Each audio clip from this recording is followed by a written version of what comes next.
Midnight, Louisiana, 1856. The kitchen glows with the fever of fire. An iron pot boils, lid rattling like chains begging to break. Steam rises, thick and choking, mixing with the sweet rot of sugarcane drifting through the shutters. Outside, cicadas screech like alarms. Inside, silence reigns until it shatters. A woman screams upstairs, her voice tearing the night apart. The scream gurgles, then cuts off. The wooden spoon drops to the floor with a thud, its handle wet with blood. And somewhere in the haze, a lullaby is sung soft and steady. Dawn creeps over the cane fields, the sky bleeding orange into swamp mist. The air is already heavy, sticky, with the smell of mud, sweat, and sugar boiled down to molasses. A bell clangs from the veranda of the big house, sharp, metallic, impatient. From the slave quarters, bodies rise like shadows, bare feet on damp earth. Whispers pass. Someone heard screams in the night, but no one dares say more. At the front steps, a man stands with a whip coiled at his hip. Elias Grady, plantation driver. His boots are polished, though his hands tremble, faintly from last night's whiskey. He taps the whip handle against his thigh, rhythm steady like a clock ticking down. Move along now. Cane don't cut itself, he drawls. His words drag like the swamp's own mud. Eyes lower. No one answers. Inside the kitchen, another figure moves in silence. Sarah Jane, kitchen maid, 16. Thin, quick, her hands always damp from washing. She has a way of staring without blinking, memorizing details others forget. She scrubs the floorboards furiously, as though scrubbing away the echo of something that happened only hours before. Elias steps in, his shadow stretching long across the room. You heard it too, didn't you, girl? Sarah Jane doesn't lift her head. Heard the storm. He leans closer, voice bitter with whiskey breath. Storm don't scream like that. The pot from last night still sits on the stove. It's lid is crooked. Steam long gone, but a faint coppery smell lingers. Elias narrows his eyes. He lifts the lid, peers inside, then slams it shut with a clang. Sarah Jane flinches. Her rag freezes mid-scrub. What you hiding? He mutters. Nothing, sir, she whispers. He straightens, scanning the room. A single spoon lies on the counter, its handle dark-stained. Elias rubs his thumb over the mark, sniffing. His lips curl into a half-smile, half-grimace. Blood's got a way of speaking, girl. Best you keep your ears shut. He strides out, boots thudding heavy on the wooden boards. Sarah Jane exhales, shoulders trembling. She glances toward the back door, where the fields stretch endless under the morning sun. Her lips move without sound, repeating words only she hears. A prayer, or maybe a warning. Behind her, the pot bubbles faintly, though no fire burns beneath it. The fields stretch endless. But for Rebecca, the world has always been smaller. The kitchen walls, the lash of the overseer, the sound of chains, dragging on stone floors. At 19, her face is calm, almost unreadable. Yet the scar on her left hand, white and puckered, speaks louder than her lips ever could. She hums when she works. Always the same tune, a lullaby too soft to make out, too haunting to ignore. A boy's cough interrupts the song. Becky? A weak voice trembles from the doorway. It's Samuel, her younger brother, just 12, but the sickness makes him seem smaller. Thin arms, eyes too big for his face. His breath rattles when he speaks. They said I should carry water today. Rebecca sets down the knife she's using to chop onions. You can barely carry yourself, Sam. She kneels, brushes his damp forehead. Go lie down. I don't want them thinking I'm useless. She lowers her voice, urgent. Better useless than buried. A shadow falls across the kitchen threshold. Silk rustles. Perfume thick with laudanum drifts in before the woman herself appears. Mistress, Annabelle Beaumont, 32, with pale skin and lips stained by wine. Her lace gown glitters with imported beads, yet her eyes, sharp, merciless, can cut deeper than any whip.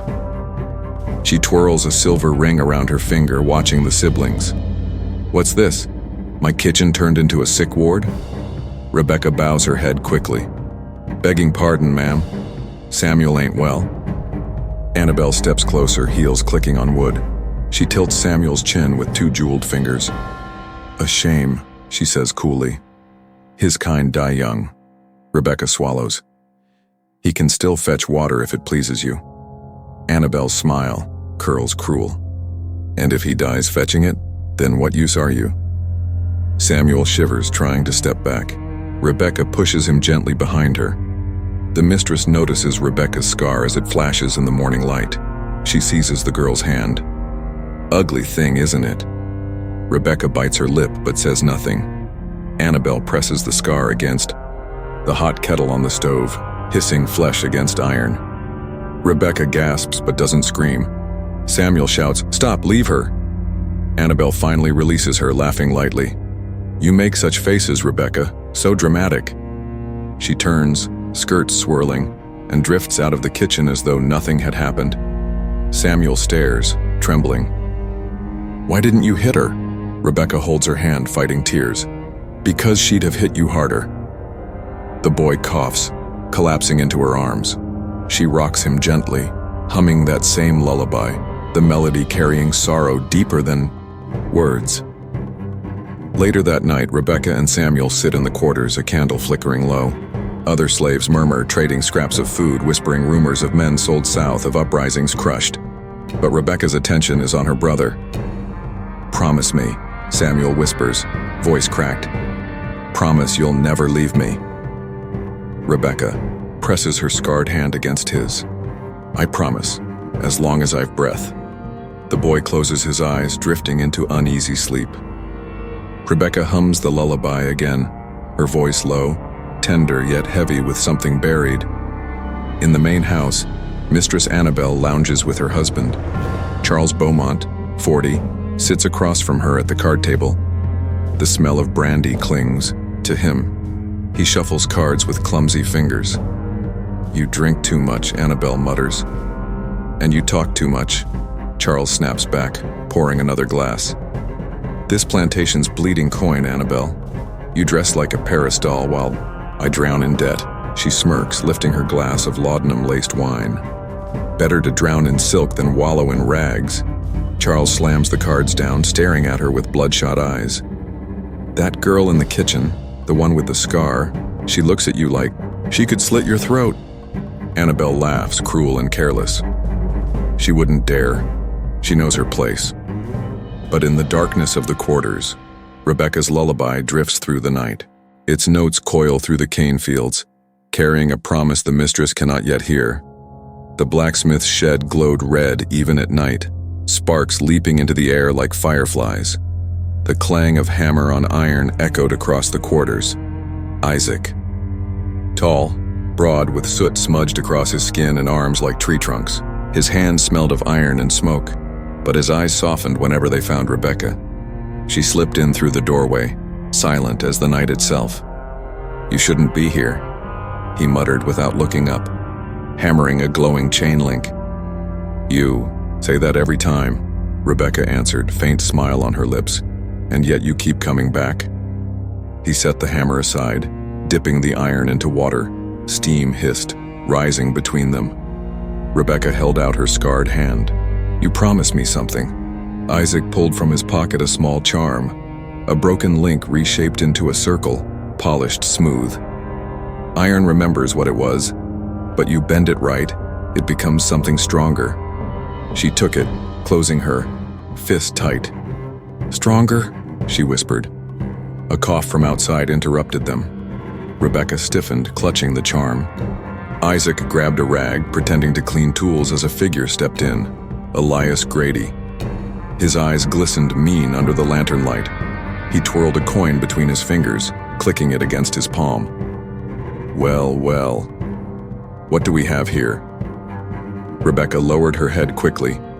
Sir, I was just what? Elias sneered.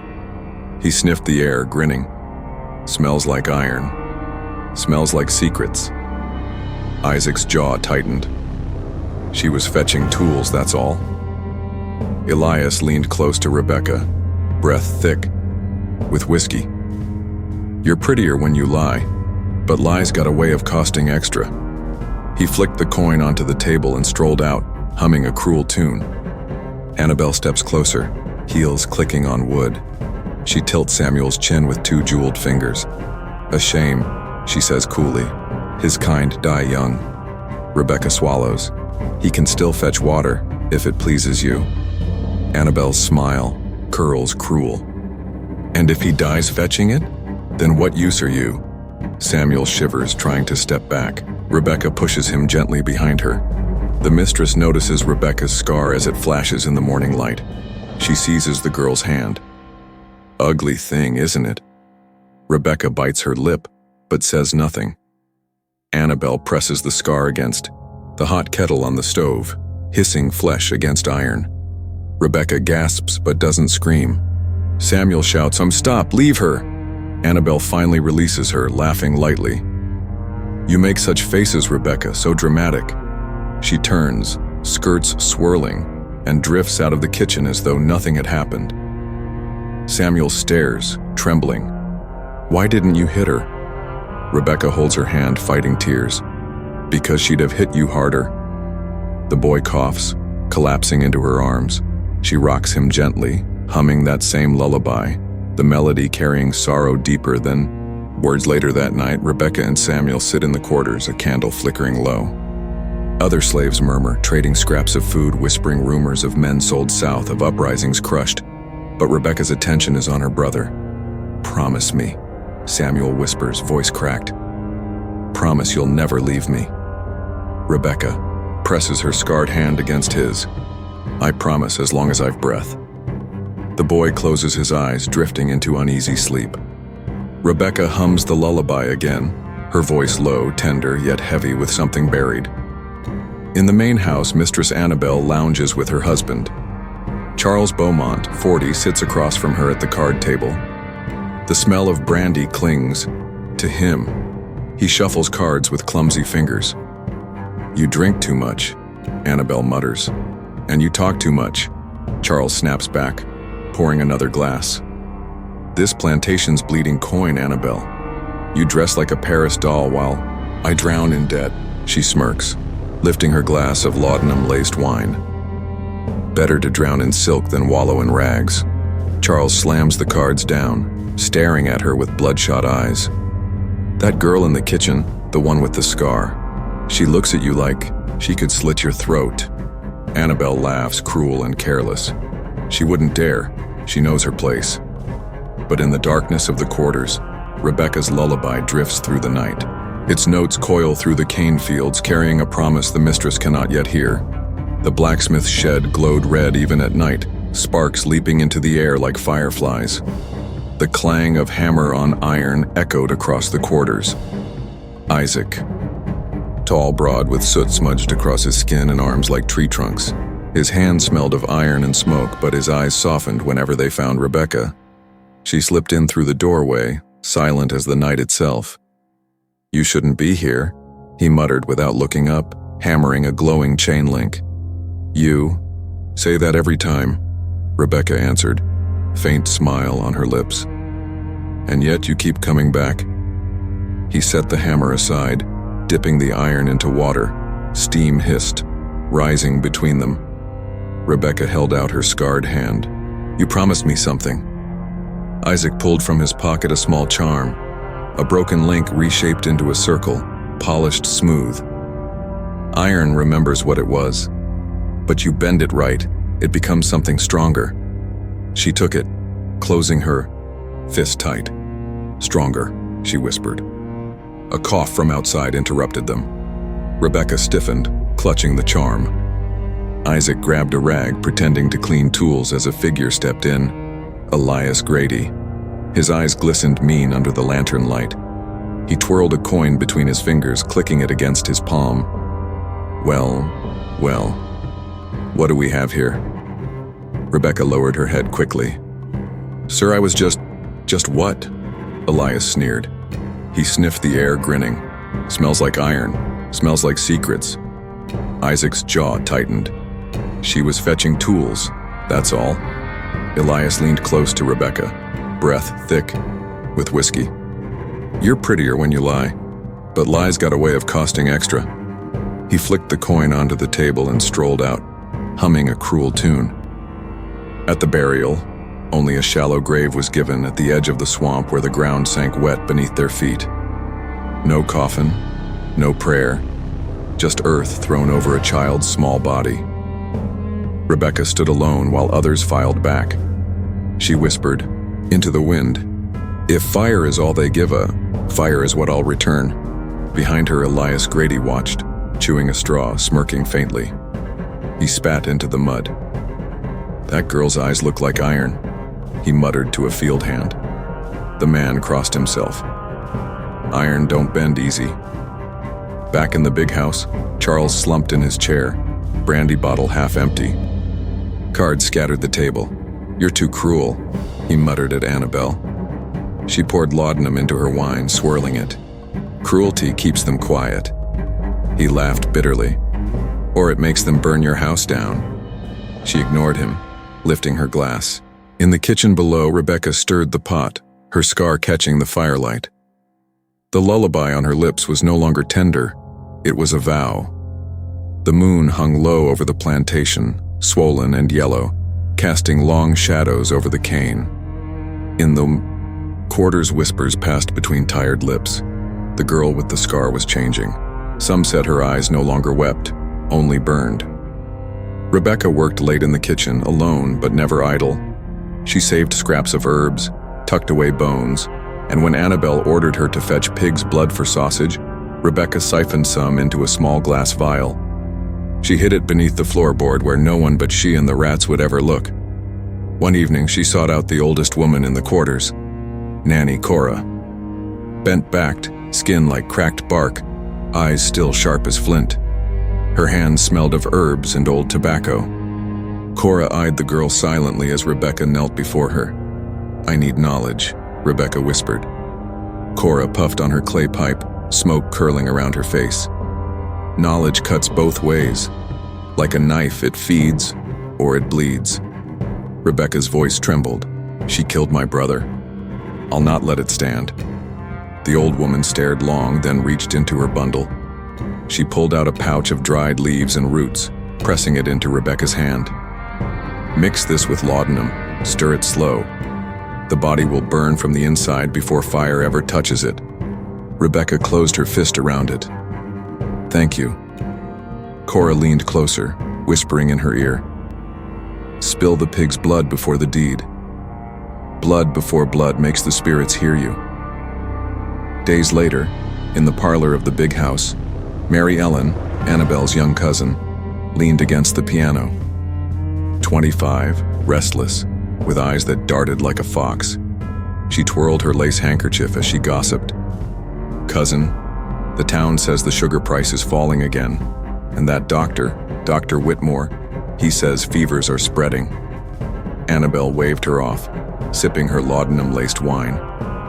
Let them talk. I run this house, not the town. Mary Ellen smirked. But people do talk, cousin. They say your girl Rebecca hums to herself while stirring the pot, as though she owns the kitchen. Annabelle's eyes narrowed.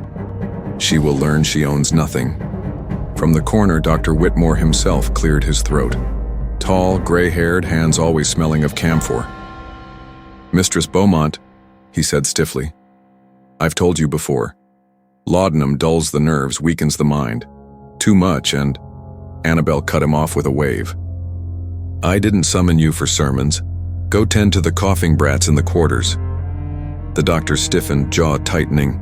His eyes lingered on Rebecca, who stood silent at the sideboard pouring wine. For a fleeting second, he looked as though he wanted to speak, but then he turned, muttering, and left. Rebecca's eyes followed him out. That night, Rebecca and Isaac met in the blacksmith shed. His hammer had fallen quiet, but his arms still glistened with sweat. You're playing with fire, he said. Fire's all I've got, she answered. He pulled a small charm from the forge, another bent chain link, cooled and smoothed. He pressed it into her hand. Keep this on you. If they catch you, They won't, she cut in sharply, but her voice wavered. Twice she nearly lost everything. The first time, Elias Grady found her in the pantry, mixing herbs into a small pouch. "What's this?" he sneered, snatching it from her hands. He sniffed, spat. "Smells foul. Just like you." He shoved it back. "If you're stealing, I'll see your hide stripped." She bowed her head. "Only seasoning, sir." His eyes narrowed, but the whiskey on his breath softened his suspicion. He staggered off, muttering. The second time, Annabelle herself walked into the kitchen as Rebecca wiped blood from her apron. Annabelle's eyes went cold. "What's that?" Rebecca's heart thundered. She held up the butcher's knife, gesturing to the half-cut hog on the block. "Supper, ma'am." Annabelle's gaze lingered. For a long moment, Rebecca thought she saw through it all. But then Annabelle smirked, bored, and swept away in her silks. Rebecca sank to her knees once she was gone, clutching her scarred hand against her chest. On the night of Samuel's death anniversary, Rebecca lit a candle in the quarters. She laid the iron charm, the vial of pig's blood, and the pouch of herbs before her. She whispered the lullaby into the flame. Isaac knelt beside her. When will it be? Her eyes reflected the fire. Soon, when the storm comes. The candle flickered, the flame bending like it listened. The storm came as promised. Rain lashed the shutters of the Beaumont house. Wind rattled the cane stalks until they screamed like spirits. Thunder rolled low, steady as a drumbeat. In the kitchen, the fire roared hotter than it had in months. The great iron pot hissed and steamed. Rebecca stood before it, her scarred hand steady on the wooden spoon. Her other hand brushed the iron charm in her apron pocket. She hummed, low and steady, the lullaby. From the doorway, Elias Grady leaned, and drunk as always. "Up late, girl," he slurred, whip coiled at his belt. Rebecca didn't look up. Mistress asked for broth, for the storm. Elias staggered closer, peering into the bubbling pot. Steam curled over his face, blurring him into a ghost. "Smells rich." He reached to dip a finger. Rebecca's voice cut sharp. "Touch it, and you'll lose your hand." He blinked at her, surprised by the steel in her tone. For a moment it seemed he might strike her.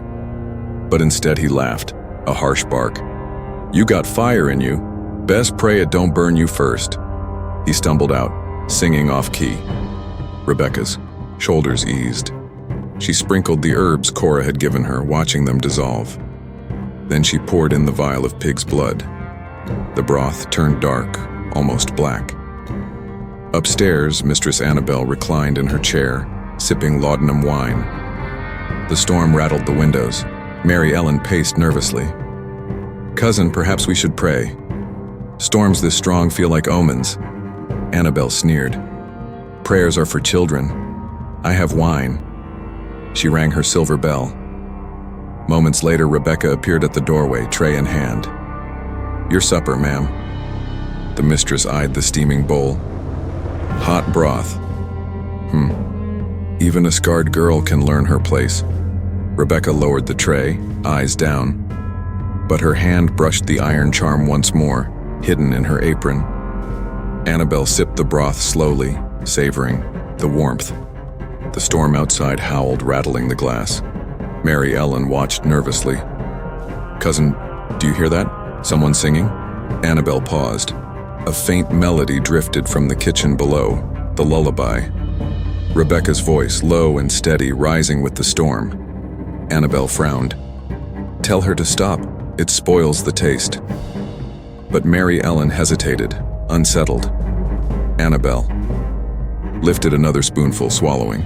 Her hand trembled, her breath hitched. "What?" she gasped. The spoon clattered to the floor, her face flushed deep red. She clawed at her throat. "Hot. Too hot. Burning!" Mary Ellen shrieked. "Doctor! Someone fetch the doctor!" But the storm drowned her voice. Annabelle staggered to her feet, knocking over the bowl. The broth splattered across the rug like spilled blood. Her silk gown caught the stain, dark spreading. She screamed, a sound that cut through thunder itself. Downstairs, Rebecca kept stirring the pot, humming louder. The kitchen glowed red with firelight. Her scar caught the flame, shining like a brand. The song rose above the storm. He didn't beg. He didn't run. Annabelle's screams echoed down the staircase. Charles Beaumont lurched from his study, brandy bottle in hand. "What's happening?" he barked, stumbling toward the parlor. He froze at the sight, his wife convulsing, froth at her lips, silk soaking in black broth. Mary Ellen clung to the wall, shrieking, "She's dying! Do something!" Charles dropped the bottle, glass shattering. He staggered forward, but Annabelle's body writhed violently, knocking him back. Her nails tore at her throat as though to rip the fire from inside. "Rebecca!" Charles roared. "Rebecca!" But Rebecca did not come. She sang. Annabelle collapsed into the spilled broth, body twitching, steam rising from her lips. Her jeweled hand twitched once, then stilled. The silver ring slipped off her finger, rolling across the rug until it stopped, at Charles's foot. The storm outside screamed. Inside, silence fell, broken only by Rebecca's lullaby drifting up from the kitchen. Mary Ellen wept, clutching at Charles. "She's gone. She's gone." Charles stared down at the body, his face pale, his brandy-soaked breath sharp, his eyes hardened. No, she was murdered. He staggered toward the kitchen, rage boiling. But when he burst through the door, the kitchen was empty. The fire still roared, the pot still bubbled, the spoon still stirred itself in the steam. Rebecca was gone. In the fields, rain pelted her skin as she ran. The iron charm pressed against her chest, her scar burning with heat. Behind her, the house glowed faintly in the storm, a house now broken. She did not stop. She did not look back. The lullaby carried on the wind, swallowed by thunder. The storm passed by morning, leaving the plantation drenched in silence. The cane fields sagged heavy with rain. Birds did not sing. Even the dogs refused to bark. In the parlor, Annabelle's body lay stiff on the rug. Her silk gown had hardened with broth stains, her eyes wide open, lips cracked from fire that no water could quench. The silver ring rested on the table, untouched. Charles Beaumont sat slumped beside her, head in his hands. His brandy glass shook. "She was poisoned," he muttered. "Not fever, not God's will. Murder." Mary Ellen hovered nearby, pale and trembling. "But who?" Charles's eyes burned. "That scarred girl, Rebecca." By noon, riders thundered into the plantation yard. Deputies in mud-stained coats, pistols at their hips. Behind them came Sheriff Colton Wade, a man of 45, tall, broad-shouldered, with a scar across his jaw. His voice cut through the air like an axe. "Bring me the cook," he barked, but Rebecca was nowhere to be found. The quarters were turned upside down, whips cracked, doors smashed. Children cried as deputies dragged men and women into the mud, demanding answers. "Elias." Grady spat tobacco, pointing eagerly. "She's run to the swamp," he sneered. "I told you she had fire in her. Didn't I say it?"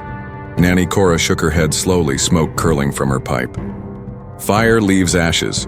Look close, Sheriff. You'll see them." The sheriff glared but moved on. Rebecca was found 3 days later, hungry, wet, and barefoot, crouched in the reeds. She didn't resist. Her eyes were calm, scarred hand resting over her chest, where the iron charm hung on a cord. Elias grinned when they dragged her in. "Told you. Iron don't bend easy, but it breaks." The sheriff bound her wrists. "You'll answer before a court." Rebecca only hummed, low, the lullaby rising through the courtyard. The sound made even the deputies glance uneasily at one another. The courthouse in New Orleans was crowded, humid, buzzing with voices. Whites filled the benches, fans waving lazily. A few free men of color lingered in the back, silent. Rebecca stood chained before the bench, her scarred hand bare for all to see. The prosecutor's voice rang out. She boiled her mistress alive, using poison and witchcraft. This woman is a serpent among us. Gasps, murmurs, witnesses were called. Mary Ellen trembled as she spoke. I saw it. Cousin drank the broth. She screamed, burned alive. Rebecca brought it to her. Elias swaggered to the stand, tapping his coin against the railing. She was sneaking round with the blacksmith mixing herbs. She threatened me once too, said I'd lose my hand if I touched her pot. The crowd hissed approval. Then came Dr. Whitmore. His voice was grave. I warned Mistress Beaumont her laudanum would weaken her body, but I smelled herbs in the broth that were not mine. This was no accident. Rebecca's chains rattled as she lifted her head. For the first time, she spoke. They killed my brother, beat him, starved him, mocked him while he coughed his lungs out. She pressed my hand against fire.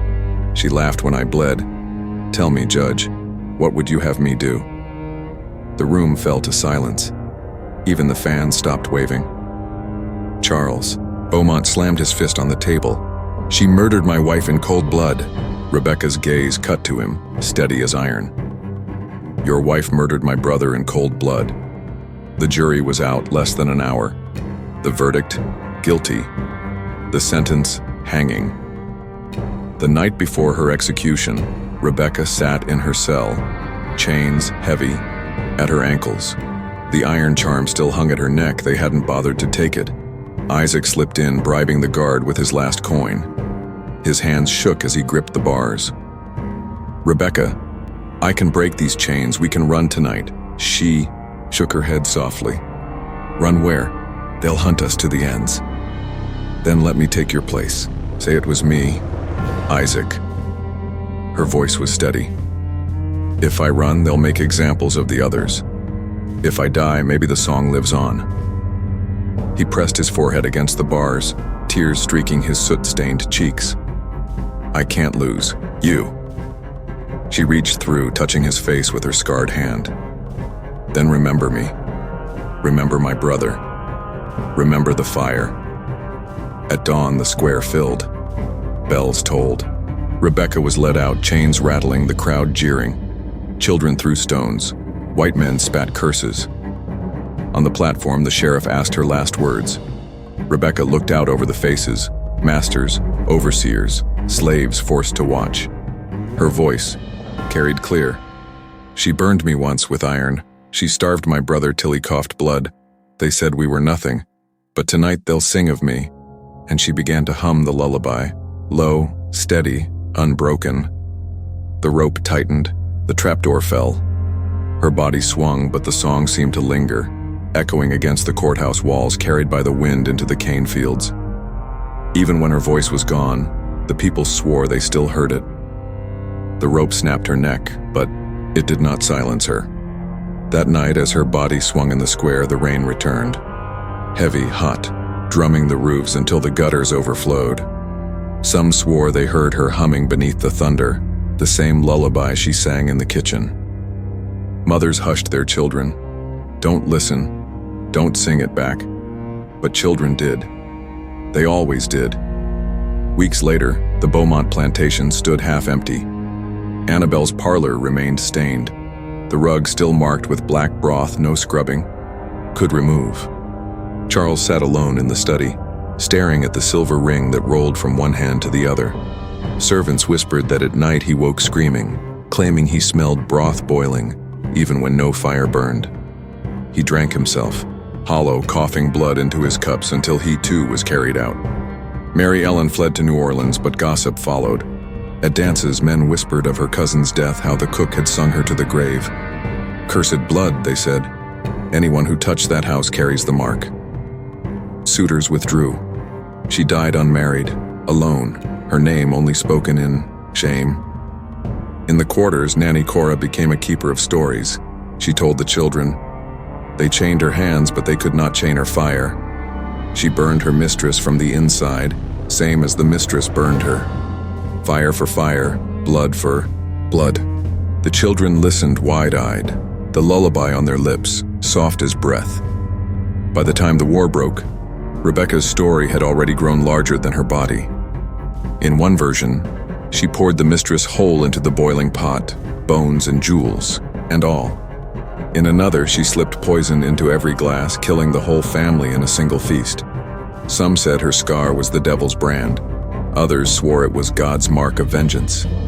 Sailors carried the tale downriver. Preachers thundered against it from pulpits. See how wickedness festers when the order of God is challenged. But their warnings only gave the story more power. In New Orleans taverns, fiddlers played a tune called Rebecca's Song. It began soft, like a cradle hum, and ended sharp, with strings screeching like a scream. Generations later, in the cane, fields of Louisiana, workers still whispered her name when overseers turned cruel. Careful, they muttered. Rebecca watches the pot. Children sang the lullaby at play. The words changed, but the rhythm the same. Elders shook their heads, warning them not to mock the dead. But the song lived on. Even white travelers recorded it in journals. The Negroes speak of a slave woman who boiled her mistress alive. They call her Rebecca. They hum her tune in the dark. Strange how the melody lingers long after it ends. And in the great kitchens of the South, some cooks swore that when broth bubbled too violently, they saw a woman's face in the steam, scar across her hand, eyes glowing like embers. They whispered, "She didn't beg. She didn't run." They whispered, "She sings still." History remembers dates, battles, and names of men carved into marble. But what of the woman with the scarred hand who boiled her mistress alive in a pot meant for supper? Rebecca's story survives not because it was written in court ledgers, but because it was sung in whispers, hummed in fields, carried on the breath of children who never knew her face. The melody endured where ink could not. What does it mean? That justice wears many faces. Sometimes it wears robes, gavels, verdicts. Sometimes it wears chains, fire, and a lullaby. Annabelle believed herself untouchable, as many in power do. She burned a girl's flesh and thought nothing of it. She starved a boy and called it discipline. But the pot boiled, and the heat found its way back to her. Justice is not always clean. It is not always merciful. Sometimes it arrives in smoke and screams. Sometimes it arrives in song. And what of Rebecca? Hero, murderer, martyr, witch. She is all of them, depending on who tells the story. To the Beaumonts, she was a serpent. To the Quarters, she was fire given flesh. To history, she is a question that will not quiet. Because the truth is simple and terrible. Oppression breeds rebellion. Chains rattle until they break. And when the fire comes, it does not choose who deserves the flames. It consumes everything in its path. Rebecca's lullaby still hums because it forces us to ask, if suffering were your only inheritance, what would you sing into the fire? The tale of Rebecca is more than a murder, more than a trial. It is a reminder that beneath every ledger of history lies a heartbeat, a wound, a song. She was one woman with nothing but a scar, a charm of iron, and a voice that would not quiet. Yet she burned her name into legend. Now the story rests in your hands. When you hear her lullaby, what do you feel? Pity for the mistress who burned alive, or defiance for the woman who refused to kneel? Was Rebecca a criminal, or a spark of justice born from chains and fire? History will not answer that for you. It leaves the question open, hanging in the silence after her song. So I ask you, if you lived her life, scarred, broken, robbed of kin, would you forgive? Or would you boil the pot? If her story haunted you tonight, if it made you question where justice ends and vengeance begins, then carry it forward. Share it, speak it, let her song be heard. And if you want more hidden histories, more dark legends, more voices that refuse to die, subscribe, like, and join us for the next story. The Keo fire is not out.